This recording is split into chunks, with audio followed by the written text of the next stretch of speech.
listening to the IELTS podcast. Learn from tutors and ex-examiners who are masters of IELTS preparation.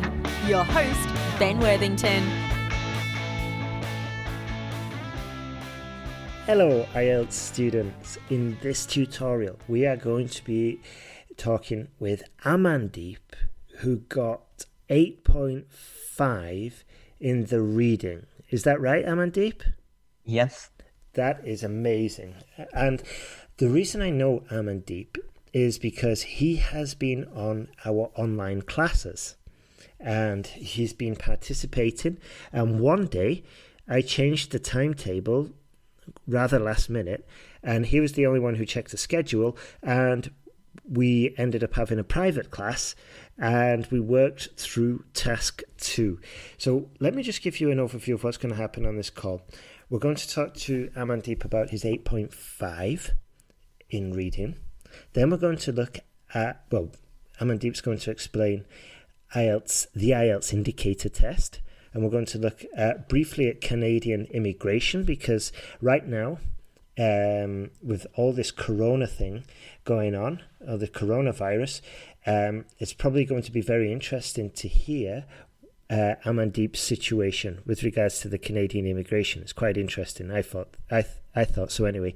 And then at the end, we're going to briefly look at IELTS writing task 2, because in the online class, Amandeep was struggling with idea generation and paragraph construction. Is that right, Amandeep? Yes. Yeah. Okay, good. Just wanted to be accurate there. So let's jump straight into it. Amandeep, 8.5 in the reading. How did you... Well, before we jump into the spam scores, I'm all over the place. Tell us about yourself, Amandeep. That's probably the best place to start. Well, I moved to Canada as an international student, and after completing my program as an electromechanical engineering technician, now I'm a graphic designer and I'm on a work permit and currently residing in Canada as a worker. Right. And you've got... So you started on a student visa, is that right? Yes. And now you are in the process of going for PR, is that right? Yes. Beautiful. Okay. And along the way, you have switched careers, if I heard correctly. Actually, right now I work as a graphic designer. Most of the people mistaken the graphic designer, but I am more like a user interface graphic designer working for a building automation company, which I studied while I was a student. It was a part of my course as an electromechanical engineering technician program. Oh, I see. Wow. Okay. That's interesting. Right. Let's talk about your IELTS band. 8.5 in the reading. Now, I know from talking with you previously that you are would you say you're quite a systematic person? Yes, I am. Yeah, I thought so. Yeah. I got that impression. Okay, so can you tell us, how did you get this 8.5 in the reading? So this is going to be my third time attempting for IELTS exam. In order to get, my main goal is to get 7 in writing. I mean 7 in writing, 7 in speaking, and 7 in 7 in reading, and 8 in listening, which is my main goal. In my first attempt of IELTS, I got 7 bands in reading, but in all others I got 8 in speaking and 8 in listening, and I got 6.5. But then after that, at that time I took a coaching for IELTS preparation. However, I cannot blame a tutor. I didn't put much effort into either. So why not? So at least, and then when I went for IELTS exam second time, I studied all the Cambridge books 1 to 12. I did all the reading by myself, and I happened to got 8.5. Wow. Okay, let's just rewind a bit. Why didn't you study with this IELTS tutor that you hired? That seems crazy. There was kind of lack of motivation too, Moreover, the way the tutor was explaining, I wasn't kind of inculcating it all. Like, okay, so most of the tutors, they just tell you, okay, remember this phrase. They don't tell you a reason behind the phrase, why this is happening or why you need to remember it. That's why I was, I was kind of overwhelmed by the whole situation. Right. Okay. Okay. Fair enough. So then, to work on your speaking score, you must have been ridiculously motivated to just dive into all these books. What happened? What changed? I actually in this summer I had enough free time because I'm a morning person, so I work from 7 to 3. I can work anytime during a day, but I prefer to work in the morning. So like last summer, I have enough time in the evening, and I was like, okay, this time I need to get 7 in writing too, and I need to boost my other scores as well. So I just went through all the books. Wow. Okay. Yeah. This time you said I need to get 7 this time. What was different from the previous times?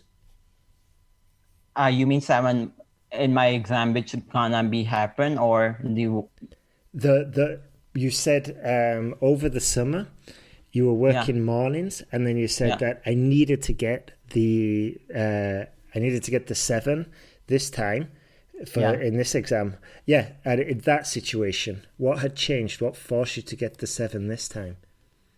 So apparently, one of my classmates, I don't want to brag about myself, but in studies, I was always better than her.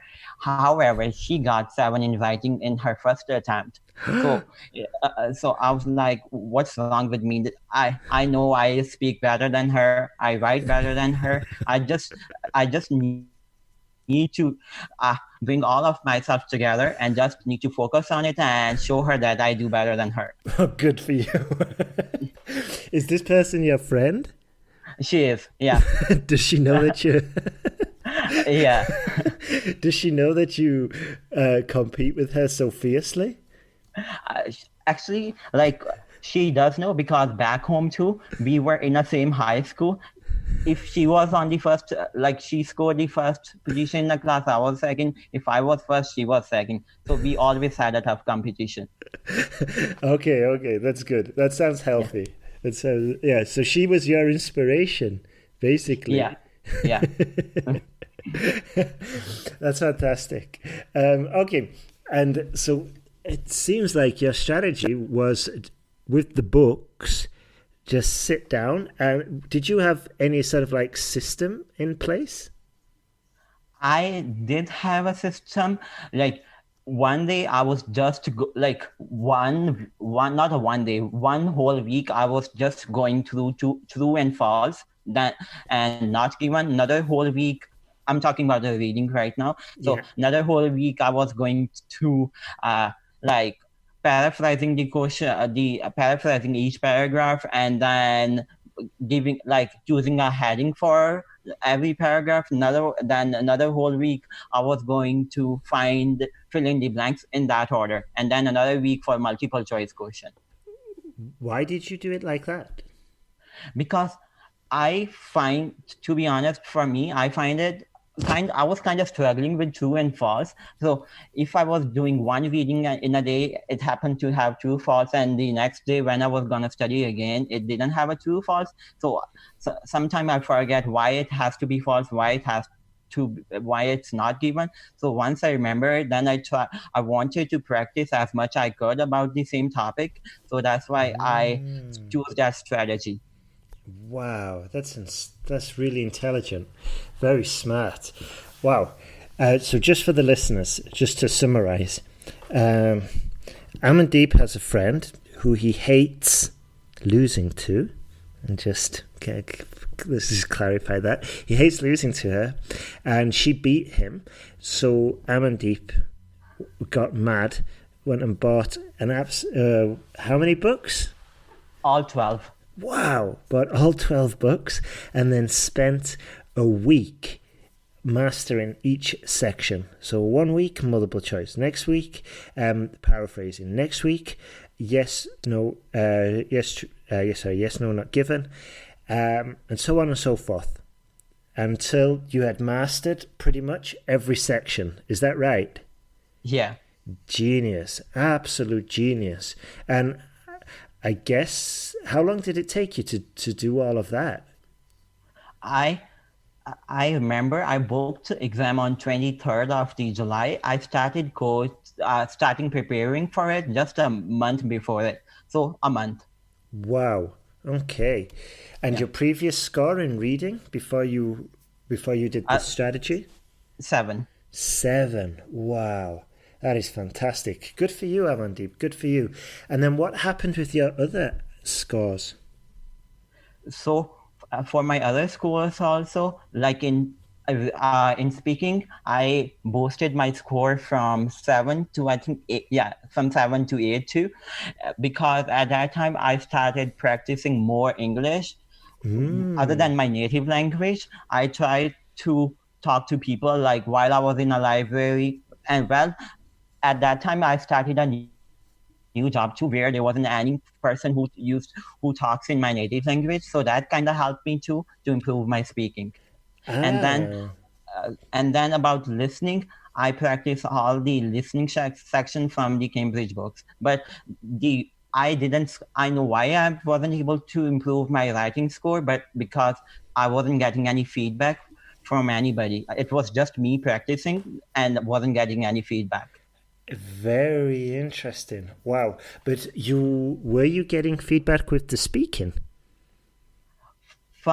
I wasn't getting any feedback for the speaking, but I know that I can't, like, I went through the scripts like at the end of a book, like how the speaker is talking about every topic, how much time I should assign to particular question, or how should I talk about any idea. So I was kind of confident about that. Okay. Whereas before you never really put that much effort in. This time you'd done some research and you felt much more confident, and you were speaking more in everyday situations. Is that right? Yes. Gotcha. And you said you started speaking more like in the library, for example. What were you doing just to get more conversations? So not only a library, I was doing 2 jobs at that time. One was a customer service job where I happened to talk to customer whole day. It was like a wholesale store. So I was talking to customer, trying to be a good salesperson. So that's how I improved my speaking. And then my main job, which is a graphic designer, I had to go for meetings with my manager or with team members, even phone calls, video calls with clients. So that improved the speaking part too. And in library as well, I found a circle of people who were kind of have a same as of me, but they were not going for IELTS exam. Some of them were going for TOEFL, some of them were going for just normal ESL exam. So we were just studying together and speaking together. Wow, that's quite fortunate, isn't it? It is, yeah. Wow, and I love the fact that you actually decided to get paid to improve your speaking skills. No, you took this job and you were getting paid. A lot of people will pay somebody else to improve their speaking skills, where you're like, okay, I'm going to turn this around and I'm going to I'm going to get paid for improving and for speaking more. So that's genius. Well done there, Amandeep. Now, the next thing I want to ask you about is before we get on to IELTS Writing Task 2, because you just did briefly mention about feedback, and now you're getting feedback, aren't you? Yep. Good. Okay. Right. Before we jump into that, let's quickly talk about the IELTS Indicator. So you were doing a lot of research about this because of coronavirus. Your situation changed a lot, didn't it? How did it change your situation? So actually, Corona kind of proved to be a boom, kind of benefited my situation and all the students in my situation in Canada, because the international students who move to Canada after high school, they don't have that many points. Like Canadian immigration system is based on a point system. So your age has certain points. You get a point for experience, you get a point for education level. And I was part of a group of students who move after high school. So my education level was the points I was gonna get for my education level was only 20. I think I'm getting only 30 points because I only completed 2-year program so far in Canada. Right. And so right now the cutoff before Corona, the cutoff was 475, and it or in between 480 to 490, and it even went over 500 too. But it happened because of the Canadian government. They don't try to only give the permanent residency of people who are in Canada. They try to immigrate the skilled worker from all over the world as well. So all the people who are more skilled than me, they had more points. So that's why the cutoff was never going to come down. However, when the Corona thing happened, because of this pandemic, Canada shut down everything. There's a lockdown, complete lockdown. So Canada cannot bring any immigrants to Canada. So they have to give the permanent immigration to the people who are residing in Canada at this moment. Wow. So there were not enough people who had points above 460. So point system had to drop because Canada has a kind of they have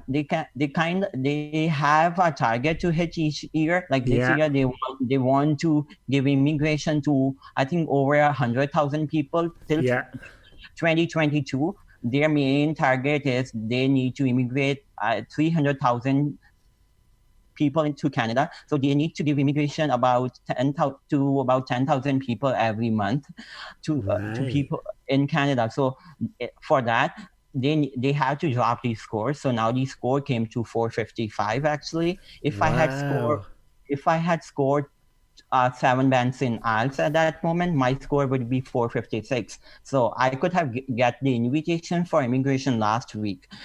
And still I know that because this lockdown, they are not going to dial it back. So it's gonna stay this way until maybe July or August. So that's why I want to kind of take a benefit this whole situation. So I want to score 7 bands before June, so that I will get 456 points before June, and then I will get invitation. Beautiful. Interesting. Very interesting. Yes. I can it's like I can hear your engineering background come through the way you talk about it. Everything is it's all organized. But I love the fact as well that you're taking advantage of this situation, and it's totally favoring your situation, and you're totally taking advantage of this. So just to summarize, basically, Canadian immigration system has to hit a target of, I think you said 100,000 per year. Yep. Yeah. And that's not going to happen this year because of the Corona lockdown. So they are lowering the bar for the students or for the potential applicants that are already in the country, because no new fresh batch can come along. Is that right? Yes, absolutely. Wow. Okay. And you are going to get band. Your aim is to get above band 7 in each of the disciplines before June, correct? Yes. Okay. What if the test centres are closed in May or even in June? Luckily, the Premier of Ontario government, I'm residing in Ontario, in Canada. So the Premier of Ontario government, Doug Ford, he announced yesterday that most of the business, they will open on 12th of May. So I'm hoping the IELTS Center will be open back by end of May. And I have already booked the exam to be on safe side for the 21st of May, because most of the business will be opening from 12th of May. So if it doesn't happen, still I'm gonna postpone it I can rebook it for any time in June.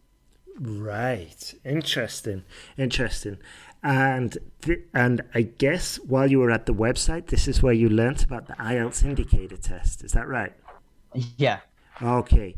And you're not taking this test because it's only for students who want to do the academic. Is that right? Yes, it's only for students, and even not all the universities and colleges are accepting this test. And so it's not for general at all, general category. Gotcha. Okay, because we were talking about this before, and it seems completely computer-based from your own home, correct? Yes. Yeah, this is remarkable, I thought. And also, you've got to have your webcam on all the time, correct? Not only a webcam, you need to install a particular software. I am not aware of the name of a software in your computer, and that should be on so that you cannot try to share your screen with somebody else or try not to open any other browser, let's say Chrome or any other thing. Okay, I don't know why I'm laughing, but I think you kind of preceded my next question. I didn't know about the software. That's quite interesting. And they are watching you on the camera. I guess they're looking at your eyes in case you're looking at somebody else, no? And who could be guiding you. I think, yeah, that's what they should be doing, yeah. Wow. And I wonder if it's like one vigilator for, I don't know, 5 or 10 students. They're just looking, like a guy in a security office looking at 10 different screens, I imagine. Anyway, so you decided not to do this because they only offer it for IELTS Academic. And I guess it's for students who want to get into university but need to prove or at least give an indication of what grade they have, correct? Yeah. Gotcha. And how much does this cost? Do you remember? In terms of US dollar, it's about 139, which comes up to 170 to 180 Canadian dollar. Interesting. Wow. Okay, but the only downside to this is, as you said, it's indicator. It's not the official one, and it doesn't seem like there's that it's as widespread as the official one. So it could be a solution if you are completely desperate, no? And you need the academic. I think it can be because I wouldn't say it's too expensive because rather than sitting at home, and a person can just go for kind of it can be just as a mock test. So you will get to know how much you are expecting to get in your final IELTS exam, the real one. Good point there. Absolutely good point. And you could get a real insight. It's a shame the IELTS organization doesn't tell you which areas you need to improve. However, it is definitely better than just sitting at home, chilling, home office or whatever in quarantine. Amandeep, are you maintaining those scores or are you just focusing entirely on the writing? Right now, my main goal, as I mentioned, that I need to get 7 in writing, reading, and speaking. So for me, getting 7 in speaking and reading, I don't think I would have any problem. And my another goal is to get it's not a goal, it's kind of necessity for me in order to stay in Canada as a permanent Canadian resident. So I need to get 8 in listening. So sometimes I'm kind of practicing right now.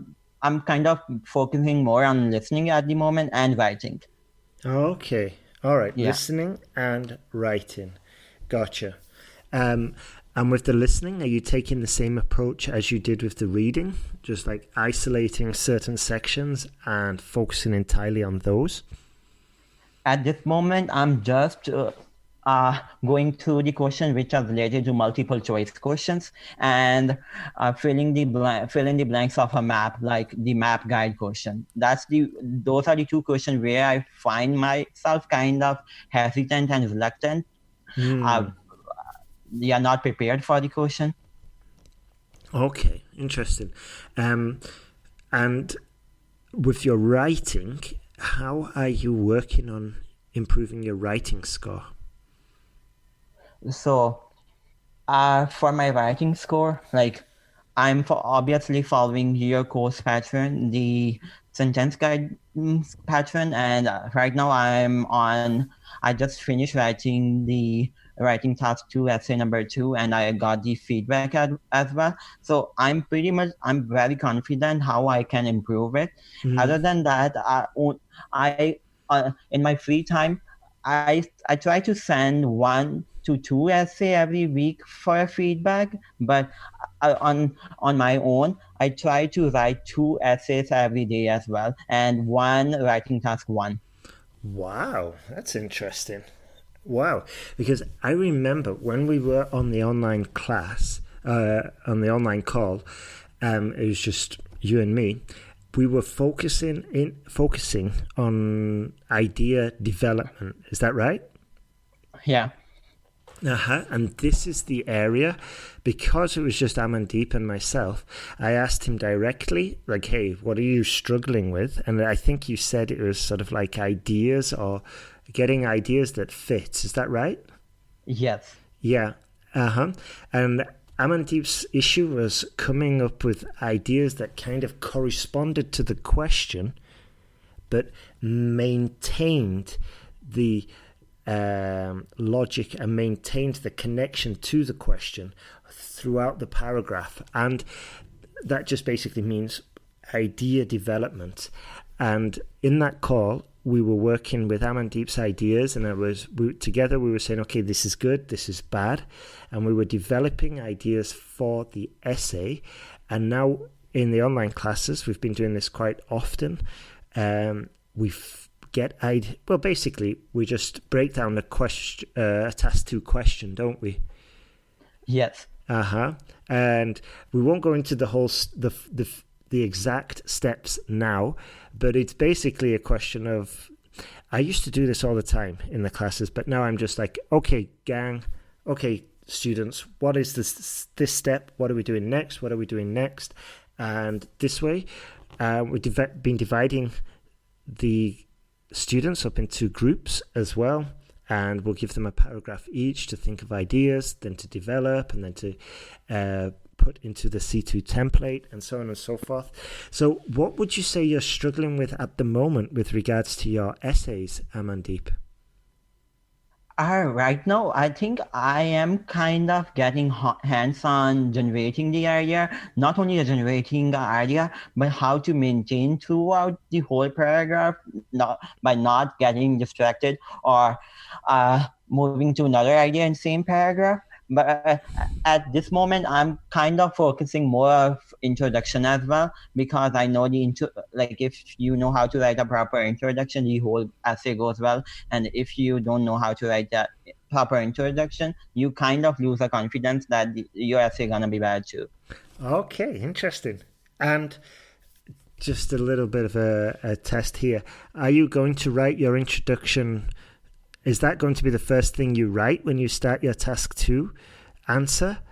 Or, when you see the task 2 question, what's the first thing you do? Is it to write your introduction or what? No, firstly, I do brainstorming, generate the ideas which I can completely develop for at least 2 paragraphs based on those ideas. And then based on those ideas, I write the introduction.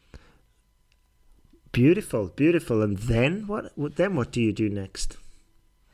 Then after I write the introduction, after brainstorming, I write the introduction, and then I try to make my ideas, I try to turn them into academic and a formal way. And then then after writing body paragraphs, I go for a conclusion, and then I do self-reading 1 time. Okay, that's interesting. That's slightly different to what we've been doing on the online course, isn't it? I don't think so, because that's how, I mean, okay, so that's how, like, when I say formal way, I mean, after brainstorming the ideas, I convert it into, I put it in C2 template. Okay. Gotcha. Okay, yeah. Okay, now we're back on track. Yeah. Okay, yeah, because this is exactly what we've been doing on the online course, is basically looking at the question and then brainstorming ideas and then getting rough idea for each paragraph and then starting at the introduction, or even, when I've been doing it, we've been just jumping straight into the body paragraphs and focusing the whole class on that, and then doing introductions and conclusions later. And I wanted to invite Amandeep onto this call because I'm pretty confident that in a few months, hopefully when Corona has calmed down or when the world's gotten back to normal, hopefully Amandeep will be back on the call and saying, thanks to the course, we got a band 7, or I got a band 7, Ben, and it's going to be, I think, a team effort. Mainly Amandeep, obviously, because he's the one doing the exam. But I wanted to get Amandeep on this call to not only share how he got his 8.5, but to also inform us about, there is some good things happening. And it's up to us to make the most out of the situation that we are dealt. Be it doing an IELTS Indicator test, be it applying for Canadian immigration, or even just making use of this time in lockdown and studying and writing essays like Amandeep is doing. The other reason was just to demonstrate that, if you're struggling with the writing, if you're struggling with the IELTS, then now is a good time to invest in yourself. You don't need to invest in one of those academic, in one of those study schools or cram centres. You don't have to do, or even one of those IELTS centres in your city, because they're usually more expensive than necessary. Now you've got the opportunity to study from home. A lot of students on our course are doing exactly this, and they finish the course and they're carrying on buying more essay packs because they need to keep on writing, they need to maintain this skill. And what I wanted to say is basically that Amandeep's on this call not only just to, guide us and give us a little bit of an uplift, just to uplift us at the moment, but also I'm putting my name on the line again. I've done this before in the past, that I'm so confident in our team. We've got Ellen and Daphne correcting essays, and they're an absolute dream team, and I'm pretty confident that Amandeep's going to be coming back with a 7 very soon. If not, we probably won't hear from him again. No, I'm just joking, Amandeep. No, but I'm not going to forget about this one. Amandeep's been an absolute star on the course. He's been joining the online classes as well, and I shouldn't be saying this actually, because now we might just kick back and relax and not put any effort in, and then that'll be a bit of a bad situation. But I'm pretty certain if he keeps on working hard, he'll get that band 7. Are you up for that, Amandeep? Do you want to come back on the call in a month or two's time? I hope so. I want to be back in a month. Beautiful. Okay, well, I think that's everything now. Do you have anything that you would like to share with us, Amandeep, before we finish? I think the only thing I want to share is that hard work is the key to success. So if anyone is struggling with anything, the best they can do is taking the arts classes online and get the feedback, but they need to work on their own too. Mm-hmm. Beautiful point. As I used to say when I was an English teacher back in Spain a long time ago, I was just like, I cannot learn English for you, I used to say that to the students, and the thing is, it's basically, it's up to you. You've got to choose, what you do with your time. And like Amandeep said, a lot of this is hard work from yourself. We can guide you. We can make it easier. We can make it faster. We can make you improve quicker by giving you the feedback. But at the end of the day, if there's no essays to be corrected or no essays to give feedback on, we can't help you. Okay, so that's everything from me today. And all I want to say in the finishing few minutes is just make the most of this situation. Start reading more, start writing more. And if you're still struggling with it, then get in contact. We can help you. We're helping hundreds of students every single month, and it's going really well. We've got a great team, and just keep your chin up and keep moving forward. Okay. All right, Amandeep, I'll stop recording there.